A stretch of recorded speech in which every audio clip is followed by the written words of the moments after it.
Nadagdagan na ang bilang ng mga classroom sa buong lungsod ng Cauayan bilang tugon sa issue ng classroom shortage.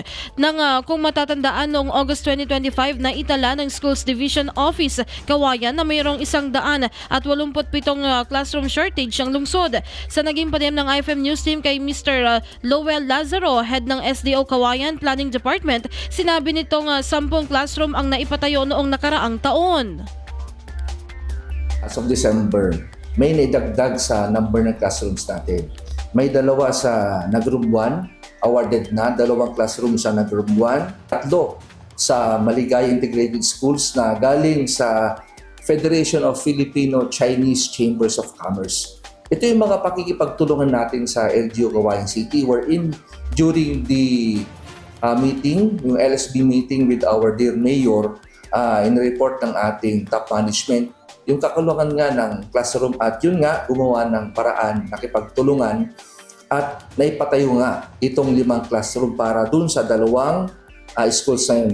Maliban pa dun, nagbigay ang LGU mismo ng isang classroom sa Cauayan North Central School at ang Rotary nagbigay din ng isang classroom sa Cauayan North Central School.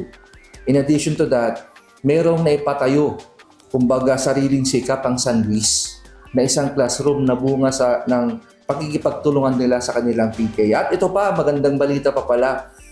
In addition to the 2CL from FCCII ng Nagrumban Elementary School, ang kanilang pamayanan, ang PTA with the whole community ay nakapagpatayo sila ng 2 classroom. Yun ay sa kabutihang loob ng mamamayan ng Nagrumban.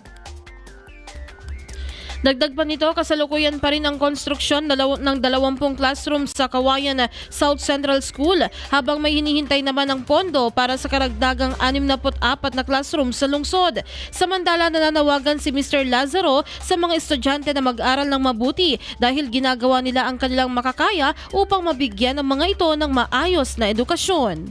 Yun, una sa lahat, mga minamahal namin mga estudyante, huwag kayong mag-alala, ginagawa ng paraan ng lahat ng makakaya ng top management ng SDO Cauayan City, ang lahat ng paraan para badagdagan ang bilang ng classroom sa SDO Cauayan City at sana inaasahan din namin na sabayan nyo ang pagsisikap ng SDO Cauayan City. Dapat tubasan nyo rin ng kahusayan o ng ibayong pagtuunan ang inyong pag-aaral.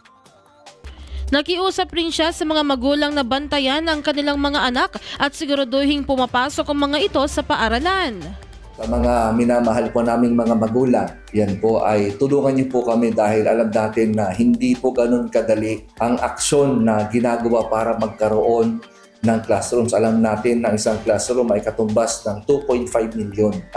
So talagang ginagawa ng lahat ng paraan. We are very lucky din na ang ating Speaker of the House ay ang mismong ating congressman, yun na rin, nakikipagtulungan tayo through him para sana ay magkaroon ng additional allocation ang Cauayan City. Kaya mga magulang, tulungan niyo po kami bantayan ang ating mga anak para masiguro na sila ay nasa loob ng classroom, sila ay nag-aaral at sila ay natututo.